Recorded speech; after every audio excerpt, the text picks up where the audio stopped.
Welcome back to the Self-Care Summit, everybody. It is so great to have you. We have one more interview today where we are learning yet another technique in how to cope in the midst of this global crisis. My name is Melanie Wood. My business is Soul Ease Massage and Mind Body Therapy, and I'm located in Elmira, New York. Today, my guest name is Cynthia. Hello, Cynthia. Hi, good morning. Good morning. Do you want to tell us a little bit about who you are and what you do?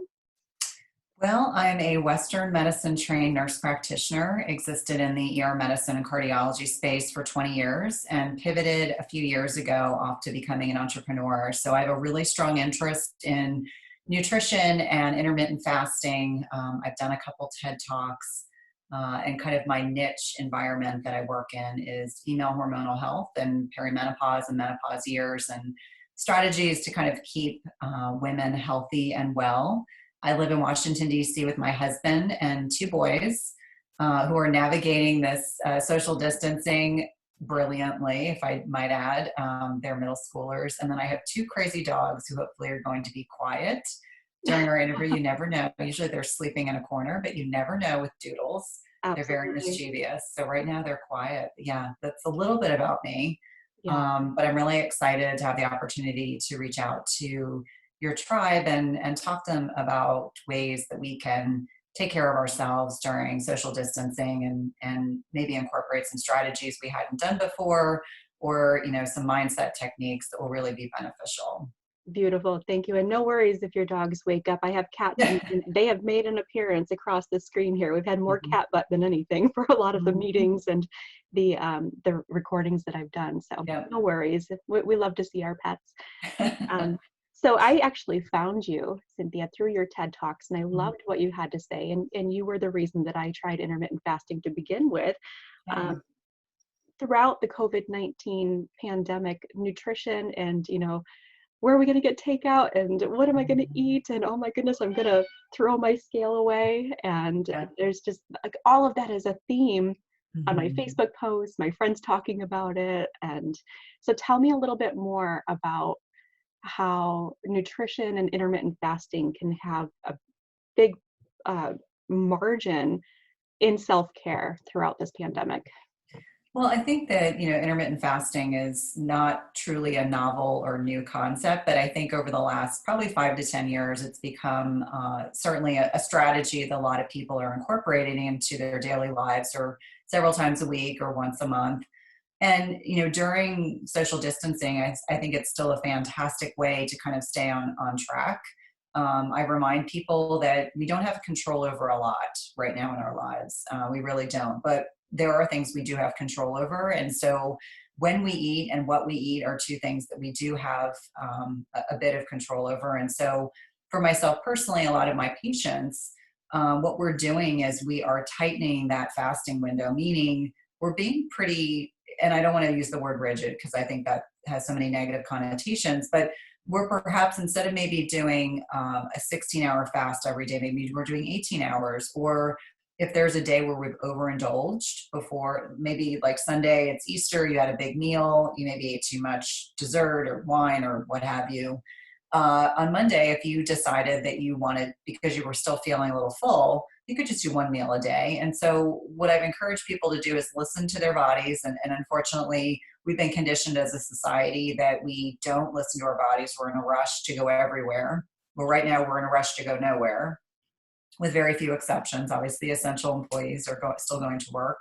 But I'm encouraging people to really augment their fasting and feeding windows, because that is one strategy, if you do it well, that can lessen the likelihood that you're going to walk away from the social distancing time period, which at some point will end, that you'll walk away from this time period and you won't be struggling with feeling badly about yourself in terms of weight gain.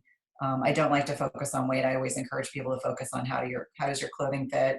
And I would say in terms of nutrition, my philosophy is still staying pretty similar to how I was before, and how, I talk to my patients. Focus on protein and healthy fats first. I'm not necessarily suggesting a ketogenic diet. What I am suggesting is that protein is very satiating, as is fat, and there are chemicals in our body that are released in response to those two macros. before you think about adding carbs to your plate. And carbs aren't bad. I want to be very clear about that. There are some people who don't tolerate carbs well, and obviously there are differing philosophies on that. But I want people to think when they're putting their foods and their meals together, protein and fat first, and then adding in carbohydrates and really being diligent. And I always say earn your carbohydrates, meaning if you've had a day that you've been active, in your yard, or you've taken a walk in the neighborhood, or you've done a workout from home, and I use the term earn your carbs, it means that's a day that you can be a little bit, and this is for women specifically, a little bit more liberal in terms of how much carbohydrates, and sometimes I have to be specific. There are non-starchy carbohydrates like green leafy vegetables and Brussels sprouts and green beans. And then there are starchy carbs. And I'm usually talking about the starchy carbs, root vegetables, sweet potatoes.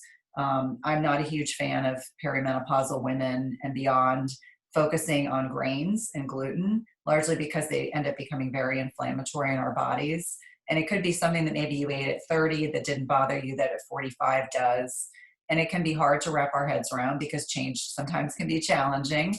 But I always say, get your carbohydrates from the foods that I mentioned. I would rather you have carrots or plantains or low glycemic berries than junking out on a lot of processed stuff. And it's not to suggest that you don't occasionally enjoy ice cream, or, your mom makes a fabulous fried rice, or there's something, lo mein noodles. But don't let that be the focus of your meals, because that's where I notice a lot of women, it's a very slippery slope. And when we eat carbs, oftentimes our body doesn't register that we're eating a lot of quantity. And so if you have the protein and have the healthy fat and then add in the carbs, you're going to have a much more balanced blood sugar. You're going to feel a little bit more satiated. You're not going to feel like it's an out of control freight train. And I always like to use the example. I have one client in particular I've been working with for several years. And she talks about the sugar beast a lot. And so when she started incorporating intermittent fasting, all of a sudden she had less cravings, and she didn't feel like she wanted to have as much sugar at night. She wasn't craving the ice cream and the cookies and foods like that. So just be thoughtful about what you bring into the house. I know now we aren't able to just go out whenever we want, but just be conscientious. And it's not to suggest, as I mentioned, that you're not having a fun food, because I am a huge fan of dark chocolate. And that is oftentimes, for me, that's where I will splurge, because I really enjoy good quality dark chocolate. But I know if I have a night where I have dark chocolate, I'm not going to have a lot the next day, or I'm not going to have any the next day. So just staying in attune, in check with your bodies. And I think another piece worth mentioning is that for a lot of people, they're so disconnected from their bodies. They don't slow down to eat. And we know that digestion starts in our brains. So I always like to remind people, this is a good time to practice mindful eating, where you sit undistracted. Now, let's just say, like, for an example, in my house, I have teens and tweens. So because everyone's working or studying during most of the day, I always say that it's like free roaming eating, meaning they can eat lunch and breakfast when they want to. We eat dinner as a family. So at any given point, you may have one person eating lunch at 12, one person eats at 1:30, someone may be at 11, and that's okay, because they're old enough to be able to do that. But when I have opportunities to sit by myself, I will look outside. Right now, everything's blooming in Washington, D.C., so it's really beautiful. And, get off of your phone, get off of your iPad. If you want to read a book, that's fine. But digestion starts in our brain. So if we're not relaxed, we're not going to be able to secrete the chemicals and the hormones in our bodies that help break down food. And think about it, when normally in our day-to-day, when we're rushing and people are eating in their car, eating when they're standing up, you're literally not in the right frame of mind to digest food. So those were a couple, suggestions and things that I'm doing in my own personal life. So intermittent fasting and kind of adjusting my feeding and fasting window based on how I feel. 2, making sure I focus on protein and healthy fats, and then adding in my carbohydrates. And then, 3, just making sure when you're having meals that you're relaxed, because something as simple as that puts us in our parasympathetic nervous system and is really integral and key to being able to break down our food properly. Excellent. So if I'm going to summarize and recap everything that you just said, because it's very exciting for me, I have a mindfulness background. Mhm. Now is a perfect opportunity when life is so chaotic and out of control outside to be mindful about all of those changes with your diet that you've wanted to make and be able to get in touch with your body, listen to your body, see what it likes, see what it doesn't. And it doesn't have to be about deprivation at all. There is the satisfaction there of fats and proteins, and there is the satisfaction of learning what your body wants to eat. There's so many of my clients that deprive themselves of self-care, or feel like they feel guilty, or they feel like they're justifying self-care at all. And even more so now because they can't go out and get their massage, they can't go out and get Right. their hair done. So Yeah. tell me a little bit more about how this nutrition and intermittent fasting can be satisfying self-care for people. Mhm. Right. Well, again, it goes back to we don't have control over a lot, but we do have control over when we eat what we eat. And so I like to empower women to consider that, kind of the dogma that so many of us are raised with is outdated. It's time to change things. And for so many people, the biggest pain point why women come to me is that they've gained weight and they feel like their bodies are out of control. And this is a way that you can kind of tap into how our bodies are designed to thrive. We are designed to eat less and fast more. I mean, I can make it no more simple than that. So when we're considering, integrating new strategies into our lives, having the space, like we do right now, literally and figuratively, having the space to be able to consider a new strategy. And for a lot of people, it's not so much the fasting piece that freaks people out. It's understanding that we have to put our meals together a little bit differently to really tap into some of the benefits. And so, my motto is moderation, not deprivation. And I've come to find that for many, many people, when they start to shift their focus from eating mini meals and eating 3 big meals a day and snacks and snacking in the evening, they just feel better. And so they sleep better, their digestion's better, maybe their stool regularity. I'm a nurse, I have to talk about poop.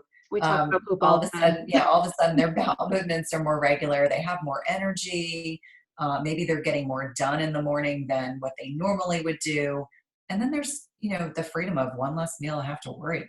Yeah. Like, obviously, I have growing people in my house, so they eat breakfast, but my husband and I don't. And to me, it's really nice to know I'm going to cruise through till noon, and then I'll break my fast. And so, allowing yourself when you're not encumbered with a work schedule, a commute, driving kids to activities, staying on top of homework, which I am in the house, but my kids are a little older, so I'm not having to sit down with them like I did when they were younger.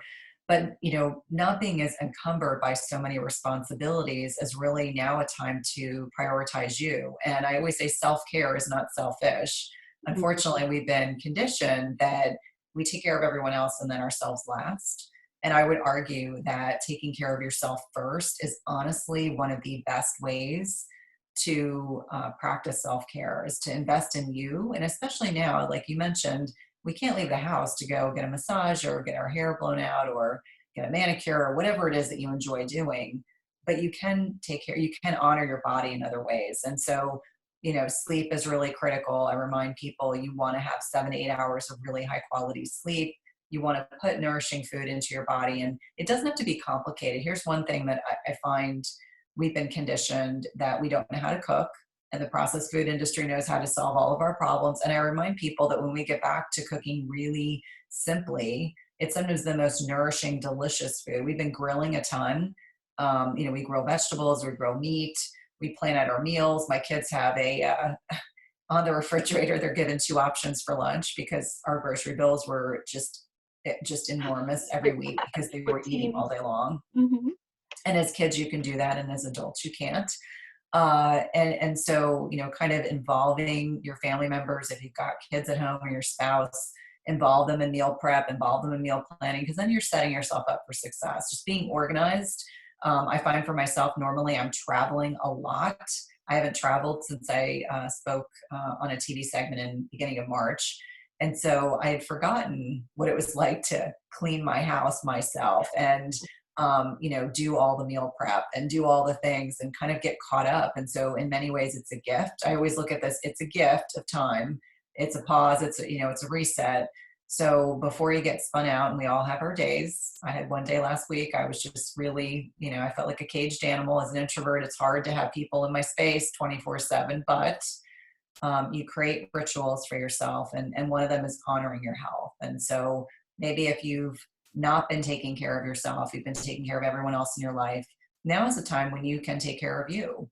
Mm-hmm. And these are small little ways. And it doesn't have to go from, eating 6 meals a day and snacking at night to going to being where you're doing 18 hours fasted and 6-hour feeding window. I'm not saying that. Could be a slow transition. And there are strategies and techniques to do that and do it successfully. But take this time. I always say reframe it. Take this time and think about ways that you can honor your health in very positive ways without having to spend any money. I mean, granted, groceries cost money, but you can intermittent fast and you don't have to spend money. That's something that's free and flexible. And so I think it's a really great way to honor your health. And even if you do it a couple days a week, there's lots of variations. I always say they go from being like elementary school all the way up to graduate school, differing, varying ways to practice that. I have a few clients that are doing 24-hour fasts. I've got people that are doing a 5-2, 5 days a week. They eat their normal meals, and 2 days a week they intermittent fast. And so there's all sorts of ways to go about doing that. But now is the time to take advantage of the fact that we are a captive audience in our homes, and we might have a little bit more bandwidth to try something new. Absolutely. Absolutely. I think that it's a beautiful way to reframe what's happening, and instead of sitting in fear and worry, really think about how you can be mindful about taking care of yourself and nurturing yourself and what does nourish me. So as I was listening to what you were saying, I'm like, yeah, I qualify for that. I'm that person. I can monkey around. I can experiment. My body's in a place where I can be like, does fasting for 18 hours work? Does 1 meal a day work? Should I fast for 24 hours? But the question that came up is there anybody out there that maybe shouldn't monkey with their diet right now, or monkey with, you can still be mindful, but maybe not make very many changes? Yeah, well, there's definitely people that we use the term contraindications. That's a big fancy way in medicine of how we say these are the people that should not do this. Well, there's always a disclaimer.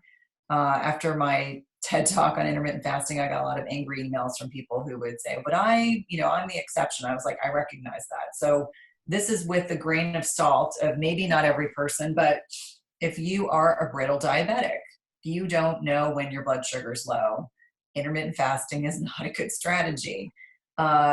This is not a time for people that have a significant history of eating disorders, whether it's anorexia, bulimia, binge eating, to be doing intermittent fasting. Now, I know I've gotten many, many emails from wonderful women who have been able to help their eating disorder by integrating intermittent fasting, but this is probably not the time. There's a lot of additional stressors on top of people. Right. I always say if you're pregnant or breastfeeding, I know that there are a lot of fit pros who feel differently, but I can tell you quite honestly, as someone who is trained in real science and someone that speaks with other experts in this space, we all feel very strongly that intermittent fasting is not the right strategy. Under those circumstances, it's fine to do pre-conception, it's fine to do after you're done breastfeeding, but not the time to be skimping on your macros because you're growing a baby and then you're feeding a baby.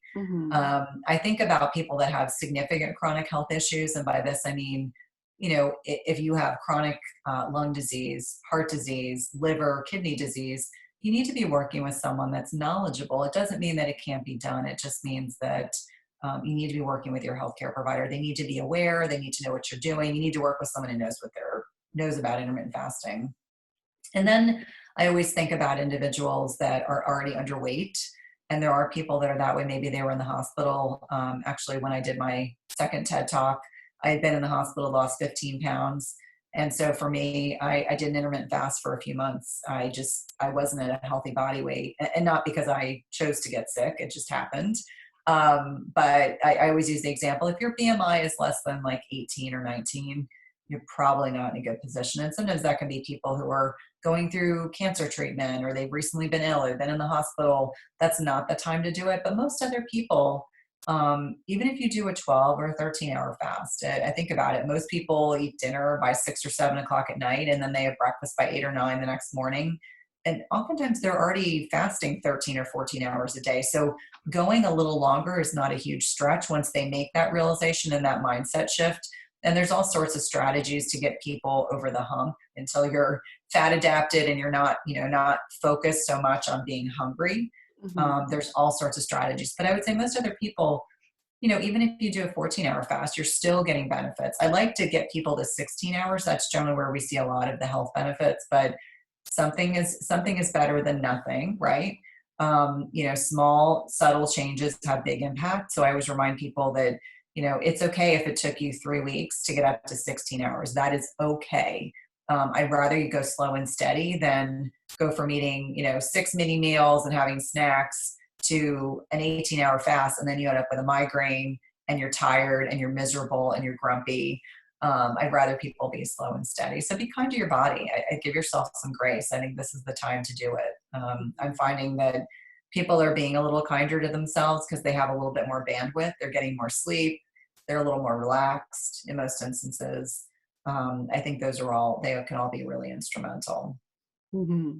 There was two things that stuck out there. Grace has been one of the themes that's come up in the self-care summit, and there's always something that comes up in every interview, and offering that grace is the most amazing gift that you can give to yourself. So I'm glad that came up again. It's a constant reminder for not just women but men too, to offer yourself grace. This is a stressful time and it's traumatic for a lot of folks, whether they're essential workers or not.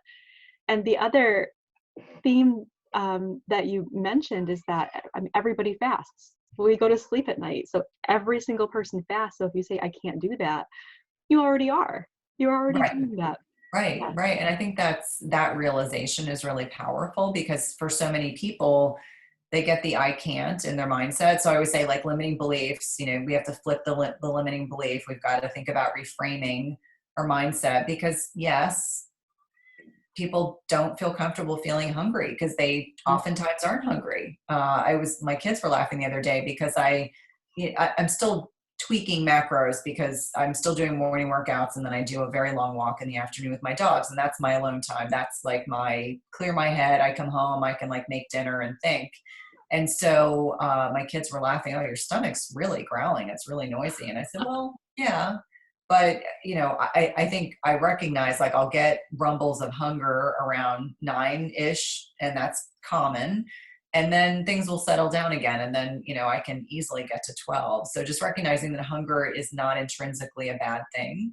We're just so disconnected from the whole process that we've forgotten what it feels like. And obviously, there are tricks around symptoms. Sometimes people feel dizzy, or they're lightheaded, or they're thirsty. And always remind them, like, gotta stay hydrated. Really important with intermittent fasting. We don't ever dry fast. We always do a wet fast.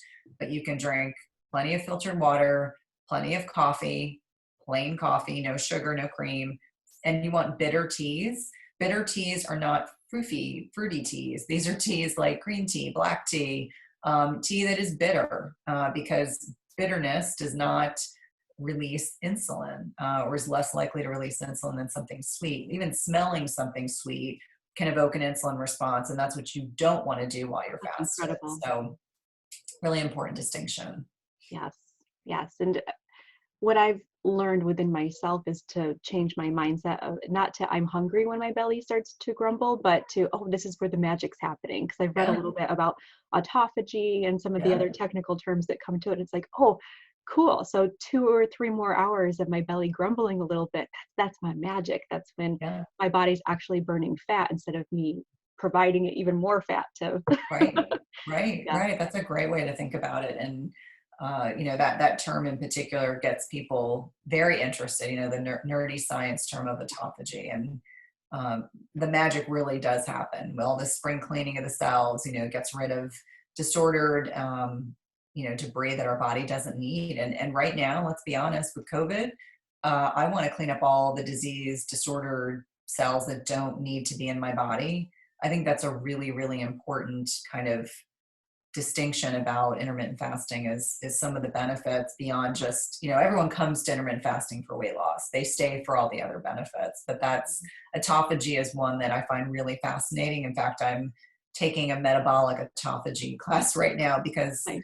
I can't add one more thing to my plate, but I'm like, I love to learn, and it's really been interesting. Neat.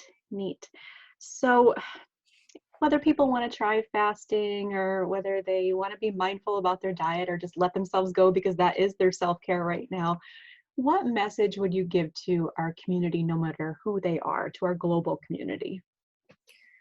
Well, I always like to come from a place of what do we have control over? Right now, not a lot.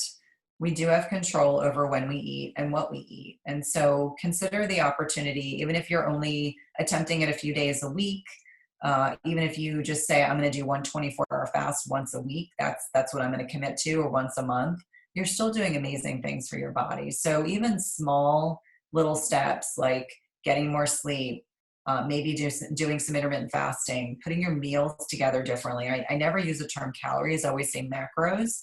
So like protein, fat, and carbs, making sure it's the right combination of foods for you and your body. And it could be very different for every person in your home or your roommate.